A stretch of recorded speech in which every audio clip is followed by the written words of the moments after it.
Hello, good evening. आज के इस सेशन में जो हमारा थर्ड एपिसोड होगा, इसमें हम कॉपर वायर के साइज़ के बारे में डिस्कस करेंगे। ठीक है, जैसा कि हमारा जो इलेक्ट्रिकल का टॉपिक चल रहा है और इलेक्ट्रिकल की दो वीडियो कंप्लीट हो चुकी हैं, तीसरा आज वीडियो है हमारा। तो इसमें सबसे पहले कॉपर वायर के बारे में हमने डिस्कस करना है कि कॉपर वायर के साइज़ क्या क्या आते हैं। ठीक है, तो जैसा कि मैंने बोर्ड पे लिखा हुआ है, जैसा आप देख पा रहे हैं। ठीक है, तो कॉपर वायर के साइज़ हैं, कॉपर वायर के साइज़ हिंदी में भी लिखा हुआ है जिससे कि सबको पता चले एक बार। तो जो साइज़ आते हैं मार्केट में वो 0.75, 1 square MM, 1.5 square MM, 2.5 square MM, फिर 4 स्क्वायर एमएम, 6 स्क्वायर एमएम और 10 स्क्वायर एमएम। 16 स्क्वायर एमएम के भी वायर आते हैं मार्केट में, लेकिन 10 तक ज़्यादातर चलते हैं। ठीक है, तो अब थोड़ा सा एक कन्फ्यूजन्स रहते हैं इसके वायर के साइज़ के बारे में लोगों को। उसको थोड़ा सा गहराई से समझना है कि एक्चुअल में ये है क्या साइज़, साइज़ होता क्या है इसमें। पहली चीज़ तो ये कि इसके साइज़ेस हमारे ये हो गए, उसके बाद ये वायर हमारे कितना करंट, हम इसको कितने करंट पे यूज़ कर सकते हैं, ये बात आती है सबसे पहले। तो जो भी इंटरव्यूज़ वगैरह होते हैं, तो हालाँकि जो अगर आप देखेंगे तो लोग, कंपनियां अपने अपने वायर के बारे में काफ़ी ज़्यादा मतलब करंट रेटिंग्स बताती हैं कि जी हमारा वायर 7 एम्पियर तक ले सकता है, 1 स्क्वायर एमएम का वायर, या 6 ले सकता है, 7 स्क्वायर एमएम का, 7 एम्पियर तक ले सकता है 1 स्क्वायर एमएम का वायर। लेकिन प्रैक्टिकली ऐसा पॉसिबल नहीं है, प्रैक्टिकली ऐसा नहीं होता। और जो कंपनियां आती हैं वो भी उस हिसाब को, उस चीज़ को एक्सेप्ट नहीं करती। वो लोग भी इस चीज़ को, हमें जो समझाना होता है, बच्चे लोग जो पढ़ते हैं तो उनको जो करंट हम बताते हैं तो वो ज़्यादातर मोस्टली वो 4 गुना तक करंट कोई भी वायर ले सकता है, क्योंकि बहुत सारे रीजंस है इसके जो 4 गुना करंट रखा है हमने इसमें। एक्चुअल में मार्केट में आजकल डुप्लीकेसी का भी मामला है, बहुत सारे वायर डुप्लीकेट भी होते हैं, डी माल बहुत सारा चलता है, तो उसमें कोई ओरिजिनल वायर भी है, डुप्लीकेट वायर भी है। तो कोई भी वायर हो, डुप्लीकेट हो या ओरिजिनल हो, वो अ, 4 4 गुना तक करंट आराम से ले सकता है। तो इसलिए हमने एक 4 गुना का एक स्लैब रखा हुआ है कि 4 गुना तक करंट कोई भी वायर होगा वो आराम से ले लेगा, और उसके हिसाब से ही सेटिंग्स वगैरह बनती हैं आगे। ठीक है, तो हमारा 0.75 स्क्वायर एमएम का वायर है, वो हमारे 3 एम्पियर का करंट ले सकता है। 1 स्क्वायर का वायर है वो 4 एम्पियर। 1.5 का हम इसको 4 से मल्टीप्लाई कर देंगे, जैसा कि मैंने 4 से मल्टीप्लाई, सारे वायर को 4 से मल्टीप्लाई करेंगे तो हमारा ये करंट रेटिंग्स हमारे सारे वायर का आ जाएगा। ठीक है, तो आप इसका एक स्क्रीनशॉट ले सकते हैं।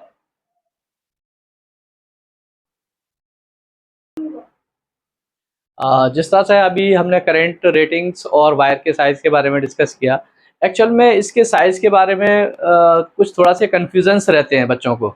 वो अक्सर उसको थोड़ा सा, कुछ तो बच्चे कम पढ़े लिखे होते हैं तो उसकी वजह से भी उनको कन्फ्यूजन्स होते हैं, उसके यूनिट के बारे में हमेशा कन्फ्यूजन बना रहता है। तो एक्चुअल में होता क्या है, वायर का साइज़ क्या होता है, इसको थोड़ा सा डिस्कस करेंगे जिससे कि कन्फ्यूजन दूर हो जाए। ठीक है, कोई भी हमारा वायर है, मिसाल के तौर पे ये हमारा वायर है एक। ठीक है, ये हमने यहाँ से इसका इंसुलेशन हटा दिया और इसको हमने इस तरह से ये,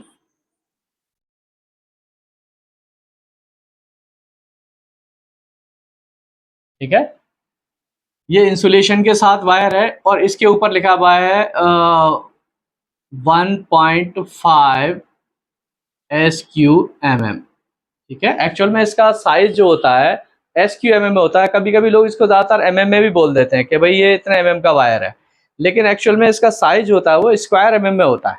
ठीक है, तो स्क्वायर MM को थोड़ा सा समझेंगे जिससे कि थोड़ा एक आइडिया हो जाए कि भाई एक्चुअल में ये होता क्या है स्क्वायर MM। ठीक है, ये जो स्क्वायर MM होता है, वो जो ये यहाँ से हमने कटिंग किया है, इस एरिया का क्रॉस सेक्शनल एरिया होता है ये इतने बड़े भाग का। तो कोई भी राउंड चीज़ है तो उसका क्रॉस सेक्शनल एरिया, सपोज कि हम इसको थोड़ा सा जूम करके बड़ा कर देते हैं। अगर हमने इस तरह से कर दिया इसको, तो अब ये वाला एरिया हमारा बन गया, इसका ये एरिया। अब कुछ, किसी भी गोल चीज़ का, किसी भी राउंड चीज़ का जब हम एरिया निकालेंगे तो इसका एक फार्मूला होता है, क्रॉस सेक्शनल एरिया। इसको अगर हम cross sectional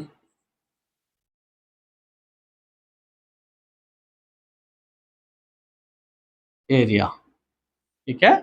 A is equal to, इसका फॉर्मूला होता है पाई आर स्क्वायर, ठीक है। पाई आर स्क्वायर होता है। आर हमारा क्या हो गया, वो आर को अगर हम समझेंगे तो आर ये हो गया, ये सेंटर है इसका। इस सेंटर से जो इसका रेडियस होता है ना, इसको हम आर बोलते हैं। ये आर होता है एक्चुअल में, ये आपका आर हो गया, ठीक है। तो आर सब, अगर हम किसी वायर का साइज निकालना चाह रहे हैं कि मान लिया हमें पता चले कि ये वायर को कैसे समझे कि ये वायर का साइज ये है, तो वायर कभी कभी क्लाइंट क्या होता है, वायर सामने रख देता है और उससे वायर के साइज से भाई देख के आप इसको बताओ कि कितना, किस साइज का वायर है।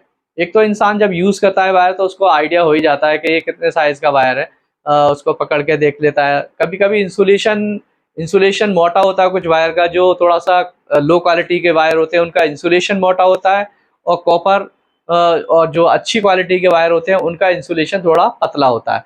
तो उसमें ऊपर से आइडिया नहीं हो पाता है कि ये वायर का साइज क्या होगा। तो वायर को छीलने के बाद, जो उसका इंसुलेशन हटाने के बाद जब हम उसका जो मोटाई देखेंगे तो अब वो हमें डाया मिलेगा वहां से, ठीक है। तो हमें जो मिलेगा यहाँ पे वायर का जो हम देख पाएंगे तो वो हमारा डाया मिलेगा, यहाँ से लेके यहाँ तक की जो इसकी मोटाई है, ये इंसुलेशन हटाने के बाद, ठीक है। ये डाया हमें मिलेगा यहाँ से यहाँ तक, ये इसका डाया कहलाता है, डाया ऑफ वायर,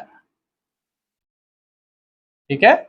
तो अब यहाँ पे इस फॉर्मूले में रेडियस लिया जा रहा है इसका, ये रेडियस है,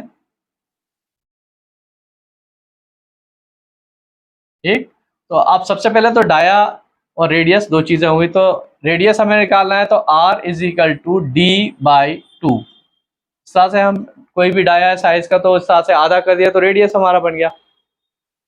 अब सपोज कीजिए अगर हम किसी वायर का साइज हमारा दिया हुआ है, मान लीजिए हमारा किसी वायर का साइज 4 स्क्वायर mm दिया हुआ है, ये 4 स्क्वायर mm का वायर है, तो इसकी मोटाई कितनी होगी। जैसे अगर हम फिजिकली उसे देखना चाहें कि कितना मोटा हो सकता है इसका, सिर्फ उसके जो स्ट्रैंड्स हैं उसकी मोटाई, ये हमारे स्ट्रैंड्स कहलाते हैं, STRAINDS, स्ट्रैंड्स या कंडक्टर भी बोल देते हैं इसको, कंडक्टर,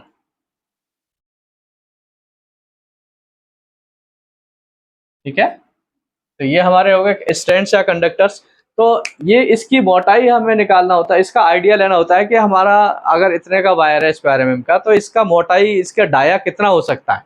ये एक आइडिया इंसान को थोड़ा सा अगर बन जाए और वो उसको कैलकुलेशन समझ जाए, तो फिर वायर का साइज देख के वो हाथ में लेके उसको आइडिया हो जाएगा कि इसका कितना डाया बन रहा है, तो इसका साइज ये हो सकता है। और उसको एक निकाल के अपनी कॉपी पे नोट भी कर सकते हैं, उससे भी बेहतर रहता है कि हाँ जी हमें आइडिया हो जाएगा तो बताने में आसानी होगी जल्दी। तो कोई भी साइज है, मान लीजिए सपोज कीजिए 4 स्क्वायर mm का वायर है, हमने 4 स्क्वायर mm वायर के लिए अगर हमने ये निकालना है इसका डाया, तो हम क्या करेंगे, इसको इस साइड शिफ्ट करेंगे, पाई नीचे आ जाएगा, पाई नीचे आ जाएगा, और यहाँ रेट आर है, आर को अगर स्क्वायर हटाना है तो इसको अंडर रूट करना पड़ेगा इस तरह से। अब ये 4 है, 4 डिवाइडेड बाई 3.142, पाई की वैल्यू 3.142 होती है, ठीक है। अगर इसको इससे डिवाइड करेंगे तो हमारा 1 पॉइंट समथिंग के करीब आएगा, ठीक है। इसकी थोड़ा सा रोक दें अभी इसको, जी। तो ये जैसा यहाँ पे फॉर्मूला था, हमने इसको इधर ले लिया, यहाँ पे इधर शिफ्ट कर लिया क्योंकि यहाँ जगह थोड़ी सी नीचे जा रही थी। तो अब r की वैल्यू हमें निकालनी है सबसे पहले, तो r अंडर रूट 4/3.142, 3.142 हमारी पाई की वैल्यू है, जो एक स्टैंडर्ड वैल्यू होती है, फिक्स वैल्यू होती है। तो 4 को 3.142 से डिवाइड करना, 4 को 3.142 से डिवाइड करेंगे तो 1.27 आएगा, तो r की वैल्यू 1.27 हो जाएगा। और 1.27, एक मिनट, 1.27 को हमने अंडर रूट 1.27, एक मिनट जी। तो जिस तरह से अभी हमने यहाँ पे हम देख पा रहे हैं, सबसे पहले तो हमने r की वैल्यू निकालनी थी, तो इसको अंडर रूट किया, 4 डिवाइडेड बाई 3.142। जब इसको पहले 4 को 3.142 से डिवाइड किया तो हमारी वैल्यू आई 1.27। 1.27 को फिर हम इसको अंडर रूट करेंगे तो अंडर रूट इसकी रूट वैल्यू जो होगी 1.13 आएगी, ठीक है। 1.13 इसकी वैल्यू, r की वैल्यू आ गई। अब हमें निकालना है डाया, कि हमारा उसकी वायर के कंडक्टर्स को अगर हम एक जगह कर दें, इकट्ठा ट्विस्ट कर दें, तो उसकी मोटाई कितनी बनेगी। तो उसकी हमारी मोटाई डाया के हिसाब से हम उसको चेक कर सकते हैं। तो उसका डाया इसको दोगुना कर देंगे रेडियस को, तो इस तरह से हमारा दोगुना करके 1.13 multiplied by 2 is equal to 2.3 mm। इस तरह से हमारे उस वायर का साइज जो मोटाई है वो हमारी 2.3 mm के करीब हो जाएगी। यानी 4 स्क्वायर mm के वायर का जो डाया होगा, 4 स्क्वायर mm के वायर का जो डाया होगा वो 2.3 mm होगा। ठीक है, इस तरह से हम निकालेंगे। तो और वायर का भी इसी फॉर्मूले के हिसाब से हम निकाल सकते हैं, और निकाल के उसके वायर के साइज लिख सकते हैं। तो एक आइडिया मिल जाएगा कि इसका चार का जो एक्चुअल में उसका साइज है 4 स्क्वायर एम का जो साइज है। बताने का मकसद ये था कि अक्सर लोग कंफ्यूज रहते हैं कि ये 4 का वायर है तो इसकी मोटाई 4 mm होना चाहिए, लोगों के जहन में ये होता है। इसका ये थोड़ा सा आइडिया कम होता है। एक्चुअल में ऐसा नहीं होता, वो इसका क्रॉस सेक्शनल एरिया है, जो उसका साइज है वायर का साइज, वो इसका क्रॉस सेक्शनल एरिया है। जबकि उसका डाया हमें फॉर्मूले की मदद से निकालना पड़ता है। तो उसको अगर हम निकालेंगे तो इस तरह से हमारा उसका डाया निकालना पड़ेगा हमें, तब जाके हमें एक उसका डाया मिलेगा कि भाई इसका इतना डाया होता है। ठीक है, अब आप ले सकते हैं कि इसका स्क्रीनशॉट। अभी जो हम जिस तरह से बोर्ड पे देख पा रहे हैं, पहले मैंने डिस्कस किया था आपको वायर के साइज स्क्वायर एमएम में। ठीक है, अभी कुछ वायर ऐसे होते हैं जो उनके साइज दूसरी तरह से भी दिए होते हैं। जैसा कि मैंने बोर्ड पे लिखा हुआ है अभी, ये मेरा वायर है। सपोज ये 720 का वायर है, इस तरह से बोलते हैं इसको कि 720 का वायर है ये। ठीक है, अगर आप मार्केट में बोलेंगे कि 720 का वायर दे दिए तो वो आपको इस तरह से वायर देगा। ठीक है, इसका मतलब क्या है 720 का? ये कई 2 3 4 वायर का मैंने एग्जाम्पल दिया है आपको, जैसे 720 का वायर है, 320 का वायर होता है, एक 2376 का वायर होता है, 4076 का वायर होता है। इस तरह के साइज भी आते हैं, लेकिन ये बहुत कम चलते हैं। लेकिन कभी कभी इसके बारे में पूछ लिया जाता है इंटरव्यू में कि बताइए मोटा अगर वायर है, मोटा स्टैंड है उसका वायर का, तो ये इसके वायर का साइज बताइए। उसमें SWG में इसका साइज क्या होगा, दूसरे तरह से जो साइज होता है वो उसके बारे में थोड़ा सा बताइए, पूछ लेते हैं कभी कभी अक्सर वायर जब होते हैं सामने। तो इसका मतलब ये होता है कि जो ऊपर का जो नंबर है, ऊपर दिया हुआ है, सपोज कि ये 720 का वायर है, तो इसका मतलब इसमें 7 वायर हैं, 7 कंडक्टर हैं। इसमें 1 2 3 4 5 6 7, उसमें 7 कॉपर के कंडक्टर्स मिलेंगे आपको 720 के वायर में। और इसके एक कंडक्टर का, जो ये कंडक्टर है, इसके एक कंडक्टर का SWG में साइज, ये इसका SWG में साइज होता है 20। इसको 20 नंबर भी बोल सकते हैं, लेकिन इसको mm या कुछ और नहीं दे सकते यूनिट, सिर्फ डायरेक्टली इसको 20 ही लिखा जाएगा, या 20 नंबर भी लिख सकते हैं। ठीक है, तो नंबर से कंफ्यूजन हो जाता है, तो इसे 720 इस तरह से डायरेक्टली इसी तरह से लिखा जाता है। तो इसका नीचे वाले का मतलब ये होता है कि इसमें 7 कंडक्टर हैं, एक वायर में 7 वायर हैं पतले पतले, और एक वायर का SWG में साइज 20 है। ठीक है, इसी तरह से ये 320 का वायर है, इसका मतलब हो गया कि उसमें 3 स्ट्रैंड्स हो गए उस वायर के अंदर कॉपर के, और एक स्ट्रैंड का जो SWG में साइज होगा वो 20 होगा। ठीक है, इसी तरह से ये 2376 का वायर हो गया। 2376 का मतलब इसमें 23 वायर्स हैं, 23 वायर्स होंगे, और एक वायर का साइज 76 होगा SWG में। ठीक है, इसी तरह से 4076 का वायर है, तो 4076 का मतलब उसमें 40 स्ट्रैंड्स होंगे उसमें, उस वायर में, और एक स्ट्रैंड का साइज SWG में 76 होगा। एक्चुअल में होता क्या है, SWG में जो नंबर होते हैं, जैसे यहाँ 20 है, यहाँ 20 है, 76 आ रहा है, 76 आ रहा है, इसका मतलब ये होता है कि जितना जैसे जैसे नंबर बढ़ता जाएगा, जैसे जैसे नंबर बढ़ेगा, वैसे वैसे उसका साइज mm में पतला होता जाएगा। अब हम ये देखेंगे कि 20 का जो साइज है SWG में, जो 20 है उसका mm में ज़्यादा होगा, और जो ज़्यादा है 76, इसको अगर mm में देखेंगे तो ये पतला होगा, बारीक होगा, एकदम बारीक। जो हमारा ट्विस्टेड वायर यूज़ करते हैं ना, जैसे लाइट के लिए लटकाने के लिए एक ट्विस्टेड वायर आता है, दोनों को ट्विस्ट करके एक वायर रहता है पतला वाला, जो लाइट वाइट लटका देते हैं उसमें, वो वाला वायर का साइज होते हैं ये। तो बहुत हल्का, बहुत पतला, बारीक वायर होता है, लेकिन उसका नंबर बढ़ जाता है, क्योंकि SWG का स्केल थोड़ा उल्टा चलता है। mm में अगर सपोज कीजिए SWG में नंबर ज़्यादा होगा तो mm में उसकी मोटाई कम होगी।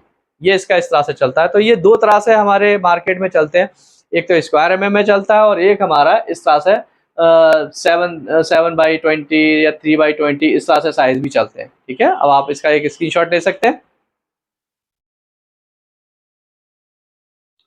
जिस तरह से आप देख पा रहे हैं बोर्ड पर एक फॉर्मूला मैंने लिखा है यहाँ पे P is equal to VI। ठीक है, ये फॉर्मूला इसकी एक्चुअल में इसकी मदद से हम बहुत सारा चीज़ समझ पाएंगे। यहाँ से होता क्या है, कभी कभी बंदा पूछ लेता है कि अभी आप बताइए इतने किलोवाट की एक मशीन है तो उसमें हम कितने का वायर लगाएंगे, कॉपर का वायर का साइज़ क्या होना चाहिए। इस तरह से इंटरव्यू में अक्सर पूछा जाता है कि ये इतने किलोवाट की मशीन है, कोई गीज़र है सपोज कि 1.5 किलोवाट का, या डेढ़ किलोवाट का कोई एसी है, एसी का यूनिट है, या कोई और मशीन है 1 किलोवाट, 1.5 किलोवाट, 2 किलोवाट इस तरह से है, तो उसमें हम वायर का साइज़ क्या लेंगे उसके लिए। ठीक है, इसके बारे में अक्सर पूछा जाता है इंटरव्यू में। ठीक है, तो उसको थोड़ा सा समझेंगे इसकी मदद से, फॉर्मूले की मदद से। इसमें होता क्या है कि हमारा फॉर्मूला हो गया P is equal to VI। ये एक्चुअल में सिंगल फेज के लिए है। अभी हम सिंगल फेज पे के ऊपर काम कर रहे हैं, तो सिंगल फेज के लिए सिंगल फेज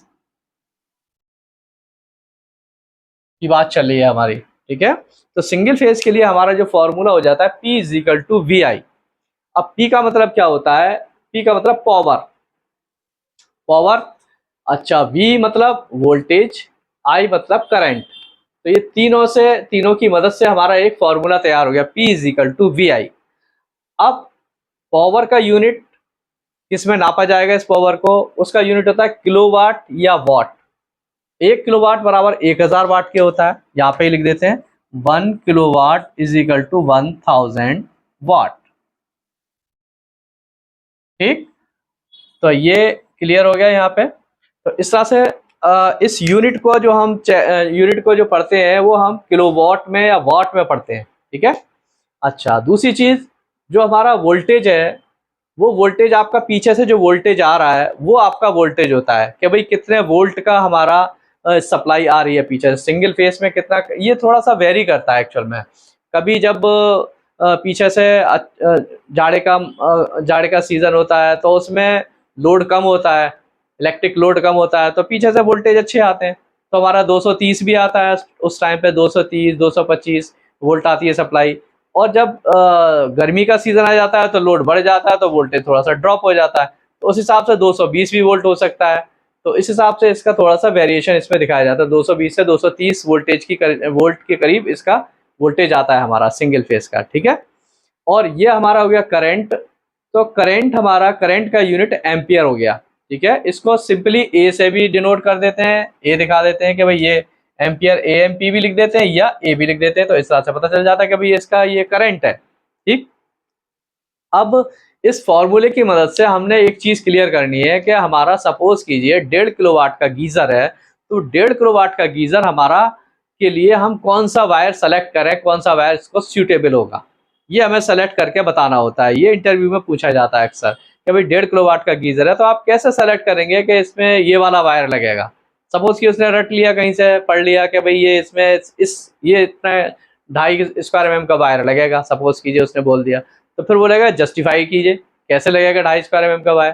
तो जस्टिफाई करना बड़ा मुश्किल हो जाता है बच्चों को, तो वो जस्टिफिकेशन के बारे में मैं समझा रहा हूँ इसके कि किस तरह से हम जस्टिफाई करेंगे कि ये 2.5 किलोवाट का 1.5 किलोवाट के गीजर में हमारा 2.5 स्क्वायर mm का वायर लगेगा, इसको जस्टिफाइड करना है। तो ये मैंने सबसे पहले एक फॉर्मूला दिया है, फॉर्मूले के बारे में समझा दिया। अब मैं उसका एक करंट, सबसे पहले हमें क्या करना होता है कि इस फॉर्मूले की मदद से, ये तो फिक्स है हमारा 220 से 230 वाट, ये हमें ये भी मिल गया 1.5 किलोवाट का गीजर है। ठीक है, अब दो चीजें मिल गई, तीसरी चीज हमें निकालनी है करंट। करंट निकाल लेंगे इस फॉर्मूले की मदद से, और उस करंट रेटिंग्स को, जो करंट इसका आ रहा है उसके हिसाब से हम, जो हमने पहले सबसे पहले लिखा था वायर का साइज और कितना करंट वो वायर ले सकता है, उस करंट के हिसाब से, करंट रेटिंग के हिसाब से हम उसको सेलेक्ट कर लेंगे। बहुत आसान हो जाएगा, कोई मुश्किल नहीं है।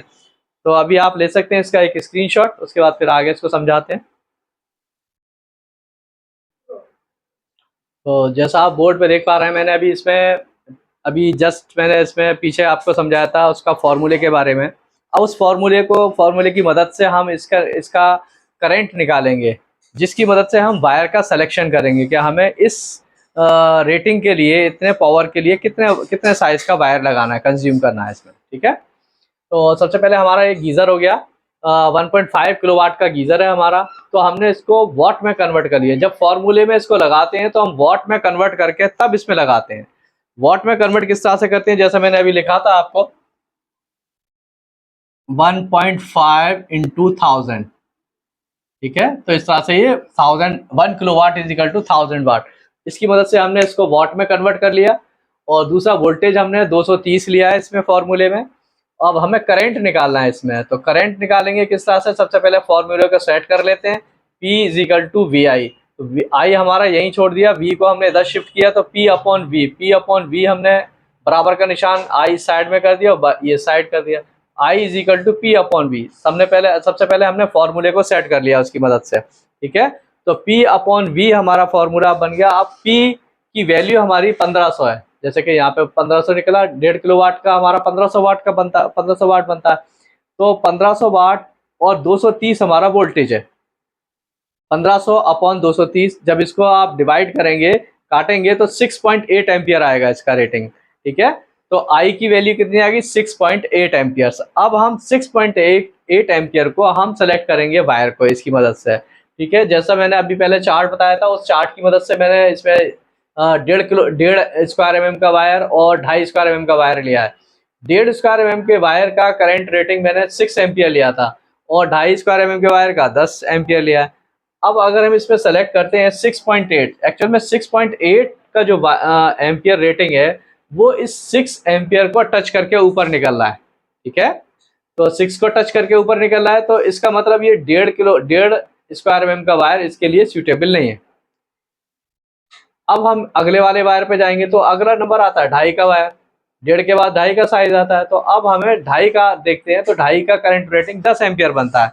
तो 10 एम्पियर, अब यहाँ पे करंट इसका जो गीजर ले रहा है वो 6.8 एम्पियर का करंट ले रहा है। तो अब हम 6.8 एम्पियर के लिए हम 2.5 स्क्वायर mm का वायर सेलेक्ट करेंगे। ठीक है, तो ये इस तरह से इंटरव्यू लेने वाले पूछ लेते हैं कि गीजर का अगर साइज है तो इसका इतने कैपेसिटी का गीजर है तो कितने का वायर लगाएंगे। तो इस फॉर्मूले की मदद से मैंने आपको अभी इसको निकालना बताया कि किस तरह से हम वायर का सिलेक्शन करेंगे इस फॉर्मूले की मदद से। ठीक है, इसको अच्छी तरह से समझेंगे, उसके बाद इसका निकाल सकते हैं।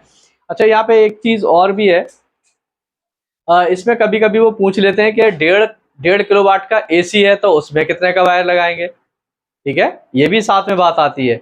अगर वो गीजर का बता देगा तो फिर वो एसी का एक सवाल उसको पूछ लेगा कि भाई आप 1.5 किलोवाट का एसी है तो उसमें कितने का वायर लगाएंगे।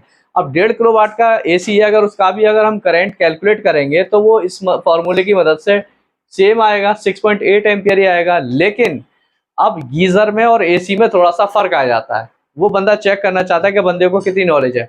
तो गीजर और एसी के लोड में थोड़ा सा फर्क आ जाता है। एक्चुअल में होता क्या है, गीजर जो है हमारा, जितने किलोवाट का हमारा गीजर है वो उतना ही करंट, जितना उसका रेटिंग है वो उतना ही लेगा। जबकि एसी जो होता है उसमें मोटर का लोड होता है, इंडक्टिव लोड बोलते हैं इसको। ठीक है, तो एसी के लिए हमारा इंडक्टिव लोड उसमें आ जाता है, क्योंकि उसमें ब्लोअर की मोटर भी होती है, एक फैन मोटर होती है और एक कंप्रेसर होता है, कंप्रेसर में भी मोटर होती है। उसका लोड इंडक्टिव लोड कहलाता है। तो इंडक्टिव लोड में क्या होता है कि वो इंडक्टिव लोड शुरुआत में जब उसको स्टार्ट करते हैं तो वो उसका करंट रेटिंग ज़्यादा होता है। शुरुआत में जब वो स्टार्ट लेगा तो ज़्यादा करंट पे स्टार्ट लेगा। कुछ एसी जो नॉर्मल एसी होते हैं, वो अपने करंट रेटिंग का 1.5 गुना तक करंट ले लेते हैं शुरुआत में। जैसे सपोज कि उसकी करंट, हमारा कैपेसिटी निकल गया है 6.8 एम्पियर। जब हम उसको स्टार्ट करेंगे तो वो करीब करीब 10 एम्पियर को टच कर जाएगा। 10 को टच कर जाएगा तो इसका मतलब वो इस वायर को टच कर रहा है, इसके रेटिंग को टच कर रहा है। तो जब टच कर रहा है तो हम कभी भी, ऐसा नहीं होता इंडस्ट्रीज में कि 100% लोड पे किसी चीज़ को चलाएं। 100% लोड पे कोई चीज़ नहीं चलती, 80% लोड पे चलाई जाती है कोई भी चीज़। सपोज कीजिए अगर इसको टच कर गया तो ये आगे आने वाले टाइम में ये कमज़ोर पड़ जाएगा। जैसे जैसे वियर एंड टीयर्स होती हैं, यूज़ होता है, पुराना होता है वायर, तो उसके हिसाब से इसमें थोड़ा सा गिरावट आती है इसकी करंट रेटिंग में। इस हिसाब से हमने क्या करना है, अब अगले वाले वायर की तरफ हमें जाना पड़ेगा। ठीक है, जैसे इसके बाद हमारा 4 का साइज आता है, 4 SQMM का।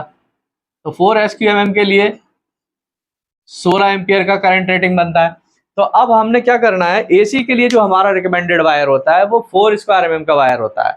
2.5 के लिए 2.5 टन के एसी के लिए रिकमेंड नहीं किया जाता। ये अक्सर इंटरव्यू लेने वाले लोग इस चीज़ में बच्चे को पूछते हैं दोनों चीज़ों को, तो दोनों चीज़ों से क्लियरिटी मांगते हैं कि भाई दोनों में फ़र्क क्या है। तो एसी का जो लोड होता है, गीज़र हो गया GEY, गीज़र का नॉर्मल लोड हो गया, नॉर्मल लोड, जबकि एसी का इंडक्टिव लोड होता है।